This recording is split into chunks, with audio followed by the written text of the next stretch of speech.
Rasanya anak aku selalu buat tumpah kicap macam ni. Nak bersih macam mana? Ni aku ada beli vacuum cleaner ni dekat TikTok ni. Kita tengok gana barang dia. Masalah kapet kotor, yang ni lah penyelesaian dia. Masya Allah. Ni barang dia. Ni kabel dia boleh tahan juga panjang dia ni. Berapa meter ni? Ni kita boleh cabut, boleh letak. Lepas tu kita boleh pilih sama ada nak letak hak ni ataupun hak ni. Kalau nak letak, masuk je dekat sini. Tak sipang kita buh gini lah. Boleh cabut, boleh letak. Tepi ni kita letak air.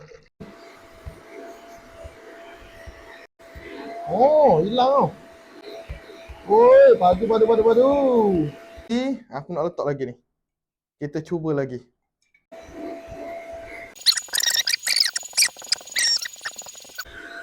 Bersih. Turun air hujan tau. Oh. Oi, padu. Jadi siapa yang nak vacuum cleaner ni, korang boleh tekan ambil kuning order sekarang.